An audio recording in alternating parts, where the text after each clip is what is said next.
Good evening. Today in Business Standard, in the first page, I saw a large headline splashed saying Deependra Goyal, founder of Zomato and CEO, says IPOs are bad, especially secondary IPOs are bad, and people are taking retail investors for a ride, and this must be avoided.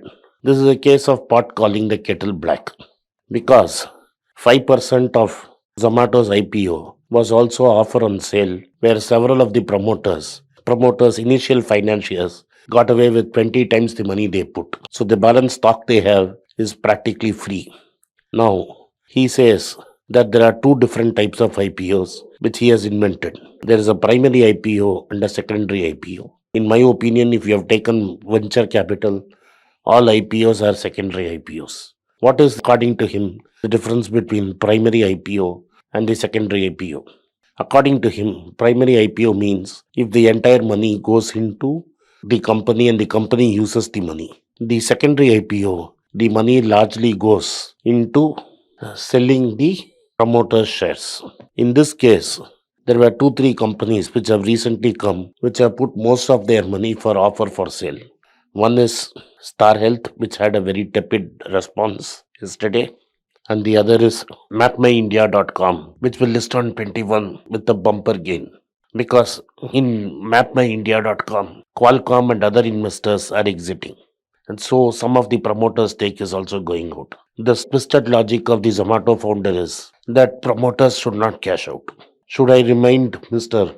Huda, he has not earned a single paisa in all these years that he has run this business. He is only constantly talking about growth and has burnt billions and billions of investor money and still continues to burn money. In fact, after the initial IPO, the first quarter results showed an expanded loss because to show better numbers, they had cut the marketing expenses and also not given the requisite stock options that were due to Mr. Hoda. As soon as the IPO process was out of the way, he rewarded himself with a huge stock option and expanded his budget. Now he is talking of investing in Grofers, another failed venture where we are talking about instant delivery of groceries, which will not become profitable for a long, long time.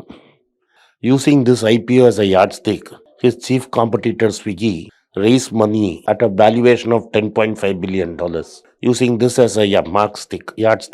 Just 6 months ago, Swiggy was valued at $5 billion. What has Swiggy done in 6 months to deserve a double valuation? The only thing that they have managed to do is that they have exploited the liquidity situation in the global markets. The global market is flush with cash. So everybody is rushing to put an IPO and book profits. SoftBank stocks are down 40% from the peak. SoftBank investors are putting a lot of pressure on Miyoshi San to show results. His only major success has been Alibaba. But the Chinese authorities under Xi Jinping have decided to punish the tech companies. They are forcing Didi to delist, and SoftBank is a big investor in Didi. Alibaba also has cracked, and SoftBank is still a big investor in Alibaba. Also, he tried to sell his stake in a chip manufacturer ARM to Qualcomm, but the US Federal Competition Commission has put a spanner in the works and has said the $74 billion deal cannot go through. This has put a lot of pressure on Oyosan. Oyosan has been under tremendous pressure ever since the botched IPO of WeWork. So he is desperately pushing all his companies to go public. The sad part is the world market has caught on to this scam. I would call it scam. Uber is trading below its IPO price more than a year after it was listed, with no hint of making cash flow profits. Deliveroo, an English-based delivery company, a company like Zomato, is trading below its list price. Girish Mathrubootham, who was celebrated as a rock star in India for making so many people crorepati, and decided to list his soft desk at a premium of $36. The share price went up to $54, and when he announced a quarter results with widening losses and blamed executive compensation for that, the prices began to correct because the market wants to know how much exactly stocks you are going to issue. The price of the stock fell from $54 to $27.